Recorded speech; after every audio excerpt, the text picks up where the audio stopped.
Hello and welcome back again to another video. Yeah, I've done another one. Again, this is another response video to Dave Birdsall and 20th Century Gaming, but this time it's more of a top 5. This has been really hard to do as well, probably harder than the top 5 worst. But I've managed to get a 5 sort of compilation of sort of games that I've really enjoyed. Still go back and play, sort of hold yourself up to date type thing, if you can still play them, which you'll see what I mean as we march on. So, in 5th spot, we've got R-Type. R-Type, this came out in the late 80s. It's an arcade conversion, a side-scrolling shoot 'em up where you get lots of bolt-ons for your little ship. I was absolutely hooked on this game when I bought it. I've seen guys playing in the arcade who were absolutely brilliant at it, but I just played on my Specky. I was quite happy playing on that. It was a great conversion as well. I highly recommend anybody to get this side scroller for the Spectrum. Just be wary because there is a fault with some of the games that's out there. Probably some of the early ones which we discovered. I managed to get a poke that gave you infinite lives because I was so determined to complete it. And at this time, I was actually getting through to stage 6, and stage 6 was an absolute nightmare.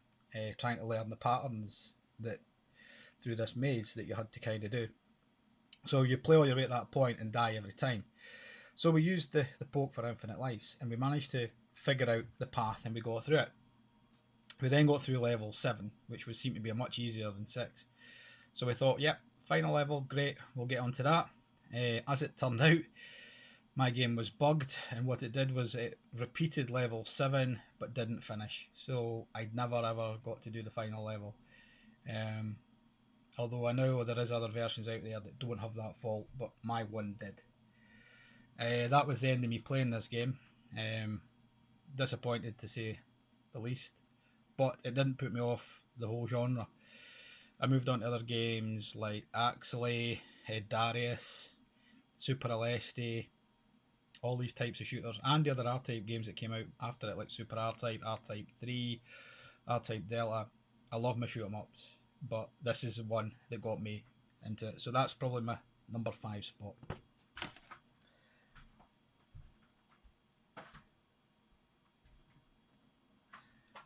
Number 4 spot goes to one game in particular. This one.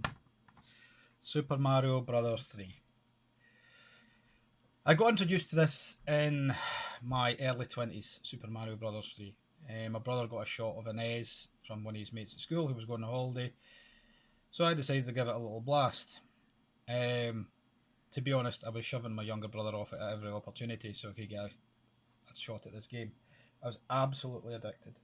To me, this is the best Super Mario Brothers game by far. I know a lot of people like Super Mario World, but I thought this one is better than Super Mario World. I'm sorry to say it, I just love this game. I really persevered. I never managed to complete it, although I did do the trick with the whistles, where you could warp to the last level. But if you didn't have enough power wings, by the time you got there, it was quite hard to get to the last boss. So, yeah. But no, absolutely outstanding Mario game. Probably the best, in my humble opinion. And to be honest, I've always enjoyed the Super Mario games, but this one sort of stands out from the rest. Absolutely outstanding. So, yeah, this is my number 4 spot.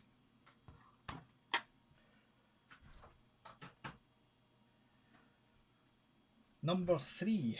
Yet again, Mario makes his return. Super Mario Kart.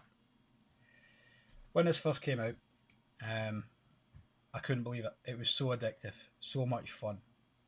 Even yet, I'll still go back and play it. My brother used to sit and play this all the time on my Super Nintendo. He'd get home from school long before me. He'd be sitting on this, practicing, trying to beat all my times, which he eventually did. I figured out how to do the fast start. This infuriated him because then I beat all his times. Then he figured out how to do the fast start. Then he beat all my times. He was certainly a better player than me at it. He could do the 150cc you unlocked once you'd done the rest, or the 200cc. I can't remember now. It's been ages. but he could win those races as well. No issue. But yeah, great game, absolutely outstanding. Loved all its sequels. You got to Mario Kart Double Dash. You had Mario Kart N64 on the 64 as well, um, and Mario Kart 8, which has been revamped for the Switch as well. But I've got it for the Wii U, so I'm quite happy on that. But yeah, absolutely outstanding series of games. Very addictive, great fun. Really hook you in. I can't recommend them enough. Just simple pick up and play games. Really, really good. So that's my number 3 spot.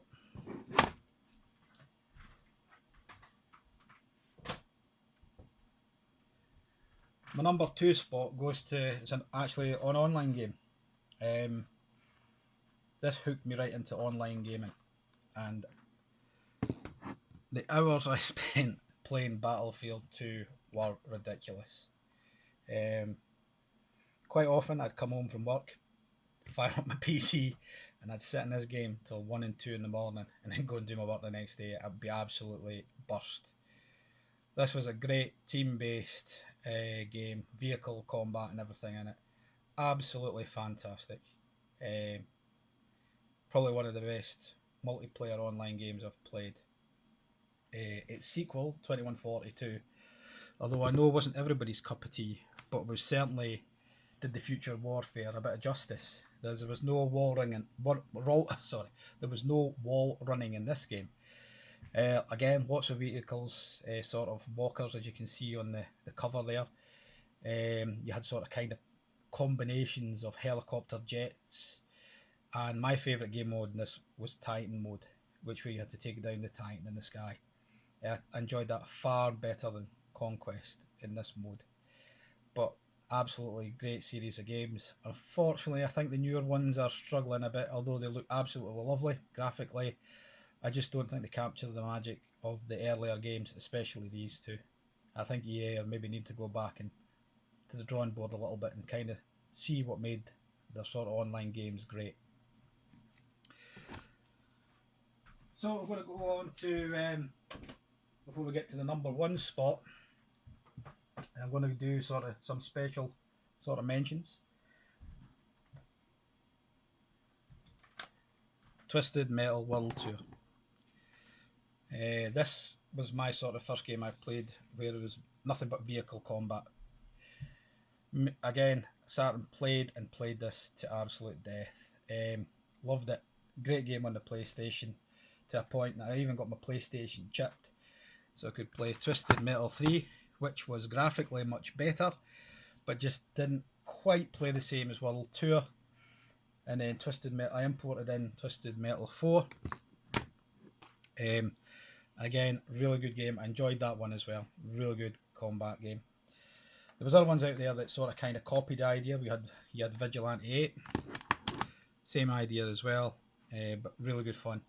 I just couldn't put these games down. They were just so easy to pick up and get into, and a sort of more obscure title that a lot of people didn't know about, but certainly worth looking out for if you can get your mitts on it, is Rogue Trip on the PlayStation as well. Another great vehicle combat game. Lots of warped humour in this one as well. But yeah, that's one of my noted sort of recommended games. It's not in my top 5, but I would highly recommend it. Another one that's a bit of an unsung hero is Darkwatch. It's not one that you actually hear a lot about.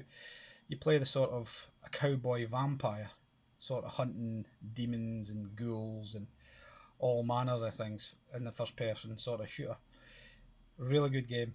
Again, another one I would recommend. You sort of, if you can get your mitts on this, play it. You'll really enjoy it. Another one worth a mention is Luigi's Mansion. It's basically Ghostbusters meets Mario. Really good fun. Very simple. Really good to get into. Great graphics. I was hooked as well. I believe there's a Luigi's Mansion 2 on the 3DS. I've never played it, and I believe there's a Luigi's Mansion 3 coming out on the Switch, which might be the one that tips me to buying it. Again, another great game. Yet Nintendo will do it again. But I'd recommend this as well.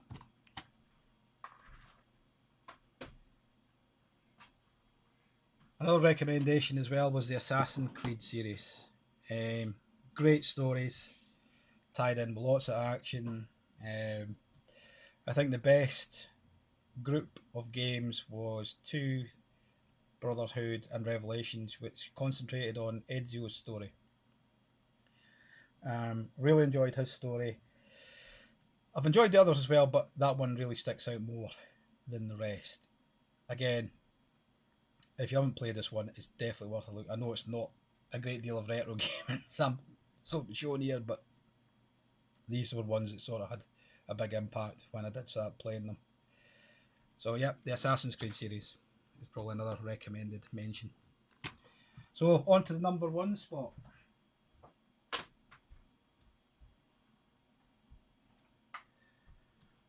Number 1 spot has to go to, yeah, this bad boy here, Red Dead Redemption 2.